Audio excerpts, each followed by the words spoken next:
All right, welcome to the bullwise.org long-term Elliott wave count for pound dollar. It's mid-2018 at the moment, so whenever you're watching this video, hello to you all in the future. I hope this wave count stands up, but I think it will.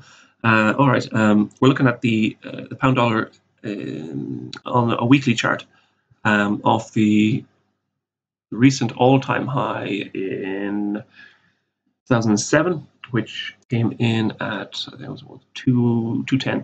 All right, since the 210 high, we're looking at, first of all, before I get into the wave pattern, be sure to hop over to bullwise.org, check out the blog,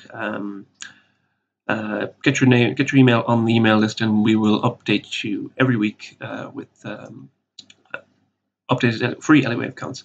I cover gold, Dow Jones, crude oil, and the major US dollar FX markets. So that'd be euro dollar, pound dollar, and dollar yen.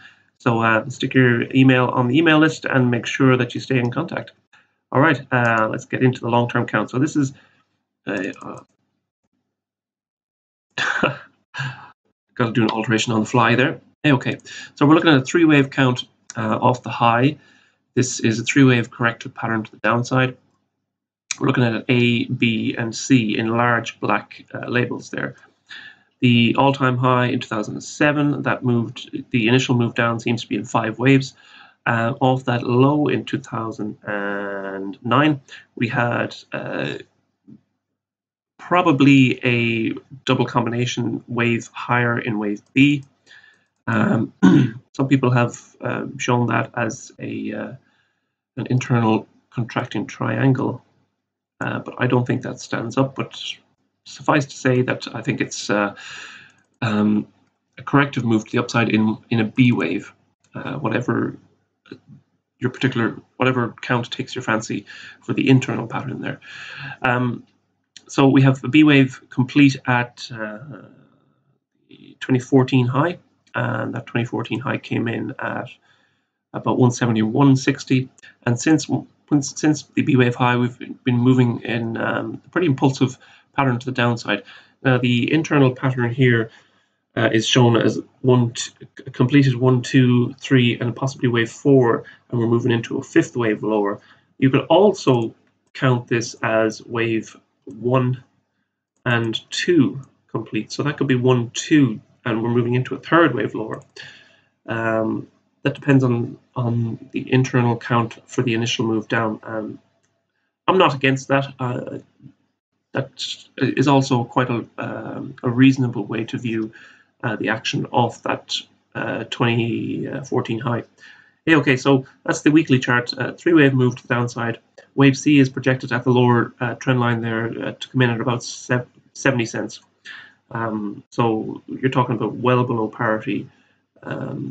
And some people might say, no, that could never happen. But yeah, the reason it'll happen is because it can happen. The market is going to do what the market is going to do, no matter what you would like it to do, or whatever your own biases or all internal biases are. Okay, so that's the weekly count. Let's get down into the daily count, and we'll kind of again peel apart the action to see what's ahead of us. Okay, so let's see the move off the 2014 high is counted as wave 1 in blue here, 3 waves up in wave 2, a large 3rd wave down in wave 3 in blue, possibly a triple combination for wave 4. The recent high came in at, let's get a handle on that recent high, 143.80. That recent high has been well retraced right now. Off that that was in April 18, so just gone. And off that recent high, we have had a pretty impulsive 5 waves down, and we've broken previous interim lows. So, interim lows and interim highs. So we're talking about quite a large trend change back down into a downtrend. So we can look at this initial move down off the wave 4 high and see how wave 5 is panning out. Okay, so let's get down to the 4-hour chart, and you can see the high there, 143.75, and that has moved off the high. We've seen 1, 2, 3, 4, and 5 to the downside. So I'm labeling that wave 1 in brackets here. We could have wave 2 complete, or we could be moving on in a larger wave 2. The larger wave 2 in green there would target about 136. So that would be the previous fourth wave here, internal fourth wave in the first move down off the high. That's yet to be kind of revealed on how that's going to pan out. In general, I think we have completed a very large fourth wave or second wave, depending on how you look at it. Either way, we're moving down into a large downtrend in pound dollar, and we should target at a minimum. I reckon we should target parity on the pound dollar. Okay, so that's the long-term wave count for pound dollar. Make sure you check out bullwaves.org, get on the email list, and we'll keep in touch.